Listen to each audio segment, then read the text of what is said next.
Good evening प्यारे बच्चों। आज मैं फिर से आपके लिए लेकर आई हूँ एंड ऑफ बाइपोलरिटी का पार्ट 2। कल हमने पढ़ा था इसका जो क्लाइमेक्स से चैप्टर स्टार्ट होता है, डिसइंटीग्रेशन और कोलैप्स ऑफ बर्लिन वॉल, और यूएसएसआर का मीनिंग हमने पढ़ लिया था। Meaning of USSR is union of social republics. इसमें 15 रिपब्लिक्स थे, ठीक है। अब आगे हम पढ़ रहे हैं कि salient features of Soviet system. इसके फीचर्स क्या थे?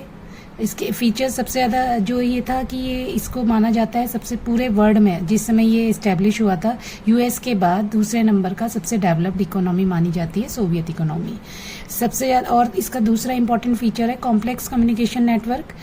बहुत ज़्यादा एनर्जी के रिसोर्सेज थे, ऑयल था इनके, अभी भी है। रशिया जो है rich in oil resource, Russia, Uzbekistan, Tajikistan, ये सारी जो इस्लामिक कंट्रीज़ हैं, यहाँ पर ऑयल, क्रूड ऑयल के जो वेल्स हैं, कुएँ हैं, आयरन और स्टील के इसमें रिसोर्सेज हैं। मशीनरी, प्रोडक्शन और ट्रांसपोर्ट सेक्टर में ये पूरे रिमोटेस्ट एरिया में भी जो ट्रांसपोर्ट सेक्टर था वो रिमोटेस्ट एरिया तक कनेक्ट हो चुका था। फिर इसका जो डोमेस्टिक कंज्यूमर इंडस्ट्री थी वो सब कुछ प्रोड्यूस करता था, पिन से लेकर कार तक, लेकिन बस एक माइनस पॉइंट था कि इसकी जो क्वालिटी थी वो यूएस से नहीं मैच करती थी, वेस्टर्न कैपिटलिस्ट कंट्री से मैच नहीं करती थी। दूसरा जो और सोवियत सिस्टम जो था वो इंश्योर करता था कि लोगों को, यहाँ के सिटीजन्स को मिनिमम स्टैंडर्ड ऑफ लिविंग की रिस्पॉन्सिबिलिटी गवर्नमेंट की है। गवर्नमेंट ने सब्सिडीज दी थी बेसिक नेसेसिटीज़ के लिए, जैसे कि हेल्थ, एजुकेशन, चाइल्ड केयर और अदर वेलफेयर स्कीम्स। मीन्स जो हॉस्पिटल फैसिलिटी थी, एजुकेशन थी, इस बच्चों की केयर की थी और वेलफेयर स्कीम थी, वो सब गवर्नमेंट की रिस्पॉन्सिबिलिटी थी। मीन्स कि लोगों को कुछ भी अपना खर्चा करने की ज़रूरत नहीं थी, और वहाँ पर कोई अनएम्प्लॉयमेंट भी नहीं था। सबसे बड़ी चीज़ थी कि जो प्राइवेट सेक्टर था, जो ऑनरशिप थी लैंड और प्रोडक्शन एसेट्स की, उसमें सरकार की ऑनरशिप थी और कंट्रोल भी पूरी तरह से सरकार का था। अब सबसे जो अब नई बात जो है इसमें चैलेंजेस, प्रॉब्लम्स क्या फेस करी सोवियत सिस्टम ने, क्या उनकी प्रॉब्लम्स थी। तो ये जो सोवियत सिस्टम था बहुत ज़्यादा ब्यूरोक्रेटिक एंड अथॉरिटेरियन हो गया था। ब्यूरोक्रेटिक मीन्स हर चीज़ में ऑफिशियल बाउंड्रीज हो गई थी, अथॉरिटेरियन हो गया था, डिक्टेटरशिप स्टार्ट हो चुकी थी कि हर चीज़ की, और इससे सिटीजन्स की लाइफ बहुत ज़्यादा डिफिकल्ट हो गई थी। Lack of democracy means lack of freedom of speech. लोग मतलब कि अपनी फीलिंग्स को नहीं एक्सप्रेस कर पाते थे, और इस वजह से वो अपनी जो फीलिंग्स होती थी वो जोक्स के थ्रू, कार्टून्स के थ्रू, न्यूज़पेपर में वो एक्सप्रेस करते थे। अब बहुत सारे जो इंस्टीट्यूशन थे वो उनको रिफॉर्म की ज़रूरत थी, इम्प्रूवमेंट की ज़रूरत थी, जैसे और इस वजह से क्या हो रहा था, लेकिन क्यों नहीं हो पा रहे थे रिफॉर्म? क्योंकि कम्युनिस्ट पार्टी का उन पर टाइट कंट्रोल था, और जिससे और वो अनअकाउंटेबल बनते जा रहे थे लोगों के लिए। तो इसमें रिफॉर्म की ज़रूरत थी, उन्हें थोड़ा सा अपने कंट्रोल को, उन्हें थोड़ा सा प्रैक्टिकल होने की ज़रूरत थी। दूसरा, पार्टी ने लोगों की जो नीड्स थी उसको रिकॉग्नाइज करने से रिफ्यूज़ कर दिया, मतलब कि अब लोगों की इंस्पिरेशन को इन्होंने इग्नोर कर दिया, और इस वजह से जो सोवियत यूनियन था वो फेल हो गया लोगों के अफेयर्स के बारे में, कल्चरल अफेयर्स के बारे में जो को मैनेज करने के लिए, क्योंकि इसी चीज़ के लिए कल्चरल डिफरेंस था। अलग अलग जो कंट्रीज़ थी, रिपब्लिक्स थे, वो मिलकर बने थे और वो अपने अपने कल्चर के लिए बहुत ज़्यादा इमोशनल थे, लेकिन इसी कल्चरल हेरिटेज, उनके डेवलपमेंट को बैलेंस करने में सोवियत यूनियन फेल हो गया। Russia dominated everything. अब कहने के लिए तो पेपर में रशिया एक पार्ट था सोवियत यूनियन का, लेकिन रशिया ही डोमिनेट कर रहा था। डोमिनेट भी क्यों नहीं करेगा? क्योंकि रशिया का जो जोग्राफिकल लोकेशन है वो पूरे सारे के सारे रिपब्लिक्स में सबसे ज़्यादा था, और रशिया जो मेन लीड कर रहा था सोवियत यूनियन को, तो वो डोमिनेट कर रहा था। इससे भी जो दूसरी कंट्रीज थी उनको नेग्लेक्ट फील हो रहा था, सप्रेस्ड फील हो रहा था। नाउ क्वेश्चन अराइज कि क्या सोवियत सिस्टम सच में ही western capitalist system, specially USA का अल्टरनेटिव था, या क्यों सोवियत सिस्टम पीछे रह गया यूएसए से? तो इसके 3 पॉइंट्स बनते हैं। ये चैलेंजेस जो अभी हमने पढ़े हैं वो भी, उसमें से भी 4 मार्क्स का या 2 मार्क्स का आपका क्वेश्चन आ सकता है। यहाँ से भी एक क्वेश्चन बन सकता है 2 मार्क्स का, ठीक है, कि क्यों सोवियत यूनियन पीछे रह गया। Arm race. अब आर्म रेस में सोवियत यूनियन ने किसी भी तरह से अपने आप को मैनेज किया यूएस को कम्पीट करने में, लेकिन उसके लिए उसने बहुत ज़्यादा खर्चा किया।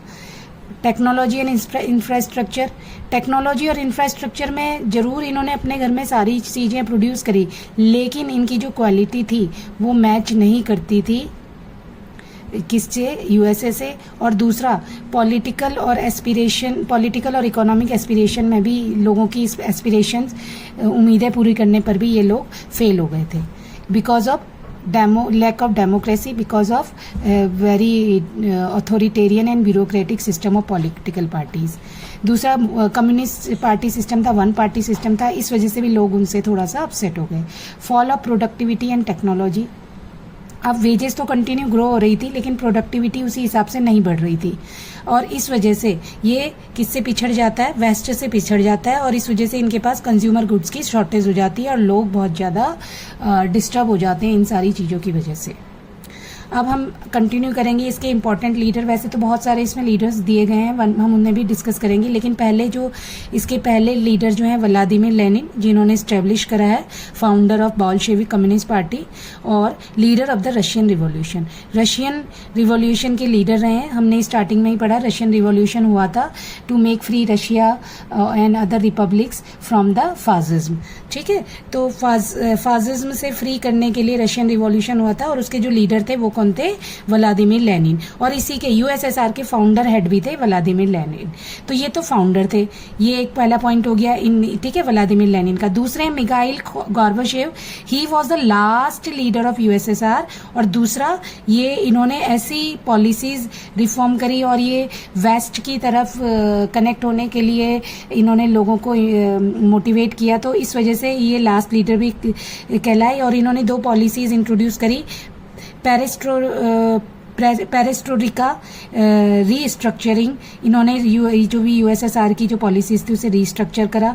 ग्लासनोट ओपननेस का मतलब था कि ये दूसरी कंट्री से अब कनेक्ट होना चाहते थे। इससे पहले यूएसएसआर की पॉलिसीज ये थी कि ये केवल ये 15 रिपब्लिक्स आपस में जो भी ट्रेड वगैरह करेंगे, कम्युनिकेशन करेंगे, और दूसरे देशों से ये अपना ट्रेड या कम्युनिकेशन ओपन नहीं करेंगे या टैरिफ फ्री ट्रेड नहीं करेंगे। लेकिन इसके बाद जो ये आते हैं हमारे मिखाइल गोर्बाचेव, यही फाउंडेशन रखते हैं यूएसएसआर के डिसइंटीग्रेशन की।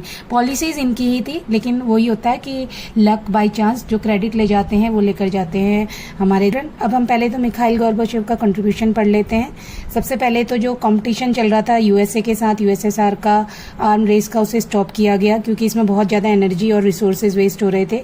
और इन्होंने जो अफगानिस्तान में वॉर चल रही थी, ईस्टर्न यूरोप में जो ट्रूप्स लगाए हुए थे उस पर भी बहुत ज़्यादा रिसोर्सेज वेस्ट हो रहे थे, उन्हें भी विड्रॉ करा। और इन्होंने जर्मनी के यूनिफिकेशन में हेल्प करी, जो बर्लिन वॉल हमारी जो चैप्टर के स्टार्ट में कोलैप्स हुई थी उसमें भी इनका काफ़ी ज़्यादा हाथ था। Ended the cold war. अब जब यही सारी चीज़ें, जर्मनी की बर्लिन वॉल कोलैप्स हो जाएगी और सोवियत यूनियन ये एक ऑब्जेक्टिव रखेगा कि हमें कोई कंपटीशन नहीं रखना है यूएसए के से, हमें अपना डेवलपमेंट करना है, तो कोल्ड वॉर का एंड करने का भी इन्होंने स्टेप उठाया। और लेकिन इन्हें ब्लेम किया जाता है कि यही सोवियत यूनियन के डिसइंटीग्रेशन के लिए रिस्पॉन्सिबल हैं। अब effect of Gorbachev policies, Gorbachev सोचते थे कि जो बहुत सारे जो रिफॉर्म थे यूएसएसआर को आगे बढ़ाने के लिए बहुत ज़रूरी थे, जो कि थे इंफॉर्मेशन और टेक्नोलॉजी के रिवॉल्यूशन, जो कि वेस्ट में हो रहे थे। उन्होंने यूएसए में देखा, जर्मनी के वेस्ट में देखा कि ये सारी चीज़ें होने के बावजूद ही देश आगे बढ़ सकता है, होने से ही। कैसे? इंफॉर्मेशन में, अगर टेक्नोलॉजी में, दोनों चीज़ों में रिवॉल्यूशन हो तभी देश आगे बढ़ेगा, तभी यूएसएसआर आगे बढ़ सकता है। तो इसके लिए इन्होंने रिफॉर्म्स लिए। अब ये आप लोग मुझे कमेंट में बताइए कि क्या गोर्बाचेव गलत थे? नहीं, मेरे हिसाब से गोर्बाचेव ने अपने आप बताएंगे, ठीक है। अब इम्पैक्ट ऑफ द डिसीजन, अब जो गोर्बाचेव के डिसीजन थे उससे क्या क्या इम्पैक्ट हुए। तो सबसे पहले था प्रोटेस्ट अगेंस्ट यूएसएसआर। यूएसएसआर की जो एक ऑर्गेनाइजेशन, यूएसएसआर जो ऑर्गेनाइजेशन है उसके खिलाफ लोगों ने अब प्रोटेस्ट करना शुरू हो गया, और बहुत सारी जो कंट्रीज थी, रिपब्लिक्स थे, वो अपने आप को फ्री करना चाहते थे, ठीक है। बहुत सारी जो ईस्ट यूरोपियन कंट्रीज थी जो कि सोवियत ब्लॉक का पार्ट थे, वो अब अपने आप को इससे फ्री करना चाहते थे। Gorbachev did not intervene. अब जब इन रिपब्लिक ने प्रोटेस्ट करना शुरू किया तो गोर्बाचेव ने कोई इंटरवेन भी नहीं करा। उन्होंने बोला कि जो डिस्टर्बेंस हो रहा है, जो चल रहा है, उसे होने दीजिए। और इस वजह से जो यूएसएसआर था उसका जो कम्युनिस्ट रिजाइम था वो कोलैप्स हो गया, वन आफ्टर अनदर, ठीक है। फिर नेक्स्ट है, मतलब ये वन बाय वन स्टेप मैं आपको बताती हूँ। इनिशिएटेड इकोनॉमिक एंड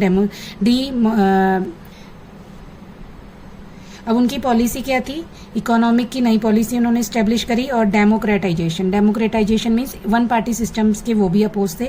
तो उन्होंने कहा कि जो नई इकोनॉमिक पॉलिसीज आएगी उससे हम वेस्ट अलग अलग कंट्रीज के साथ भी ट्रेड करेंगे, और दूसरा ये जो डेमोक्रेटाइजेशन होगा, डेमोक्रेसी स्टेब्लिश की जाएगी देश के अंदर में।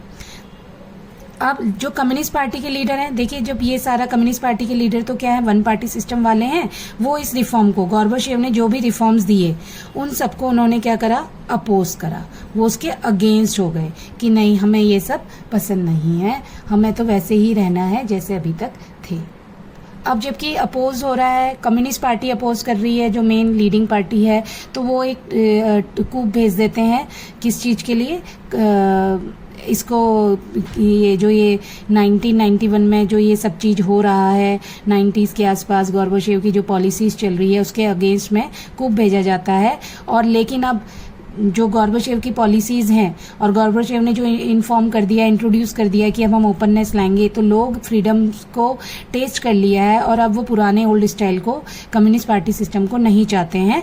ठीक है, अब ये जो ये कूप भेजा था कम्युनिस्ट पार्टी हार्डलाइनर ने, इसके बाद क्या होता है, आफ्टर मंथ इसका रिजल्ट क्या होता है, तो बोरिस येल्सिन जो ही एक मेयर होते हैं, जिन्हें मॉस्को का मेयर अपॉइंट किया जाता है, किसके थ्रू, गोर्बाचेव के थ्रू, ये एक हीरो के रूप में आगे बढ़ते हैं और बोरिस येल्सिन एक पॉपुलर इलेक्शन जीत जाते हैं अगेंस्ट ऑफ सेंट्रलाइज कंट्रोल। ये जो सेंट्रलाइज कंट्रोल चल रहा है, यूएसएसआर का जो डोमिनेशन चल रहा है, डोमिनेटिंग नेचर चल रहा है, मैनिपुलेशन चल रहा है, उसके खिलाफ बोरिस येल्सिन इलेक्शन जीत जाते हैं।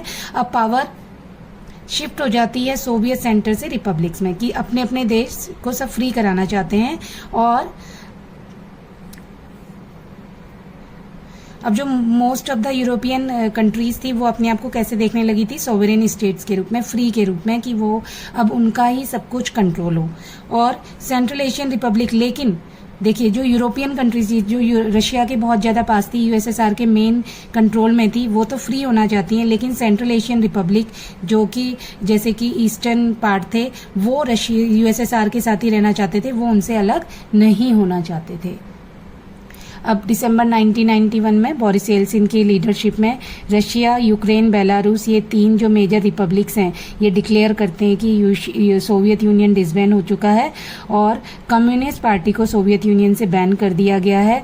अब जो नया सिस्टम आएगा वो कैपिटलिज्म होगा और डेमोक्रेसी होगी, जो कि पोस्ट सोवियत रिपब्लिक का पार्ट बनेगा। मतलब कि जब रिपब्लिक, जो सोवियत रिपब्लिक्स हैं, जो स्टेट्स हैं, वो उनका जो मेन बेसिक होगा वो कैपिटलिज्म एंड डेमोक्रेसी होगा।